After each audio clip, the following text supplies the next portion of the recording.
Now, both of you have created, leader businesses as open source projects.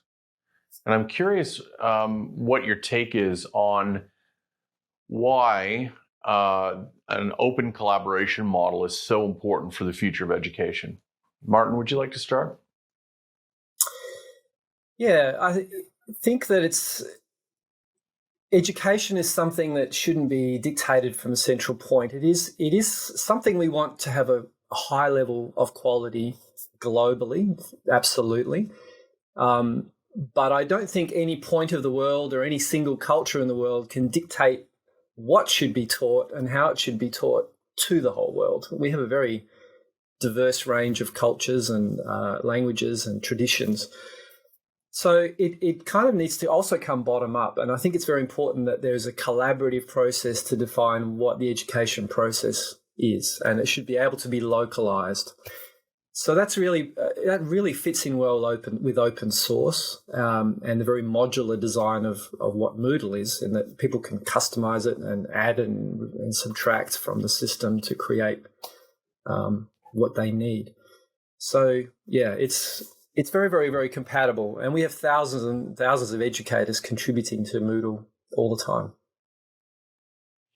Thanks, Martin. And Fred, what's your take? Yeah, I would echo that as well. Having done a closed source company earlier in my career, I saw the challenges of maybe just raising awareness, of being competitive in a market, of getting enthusiasm behind your product. When we did this as open source, it was sort of similar to Moodle. We didn't prescribe one particular way of doing it. We had like a two-step problem to solve. One was to build an application where you could do real-time collaboration in the context of teaching, and then transform that into a platform which other people could build upon. So in the early days, we had people helping us contribute to just core capabilities of BigBlueButton.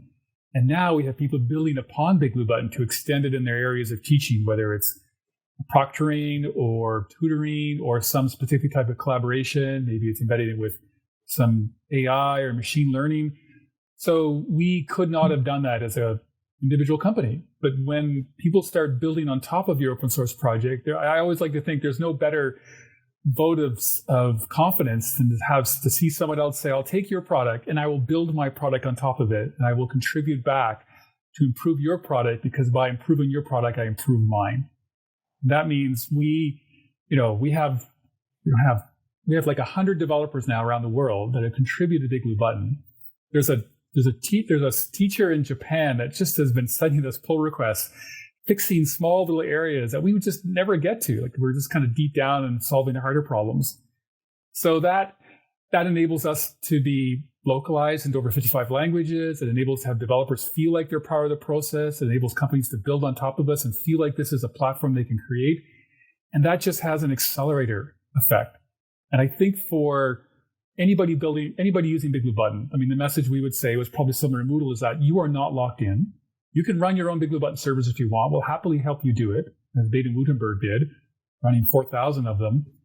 And what people naturally find is that by contributing back and improving the core product, they achieve their goals. And so that just accelerates our development, and more so in the last 2 years. Again, it felt like we crammed 4 years of development in the last 2 years, and that was by being open source.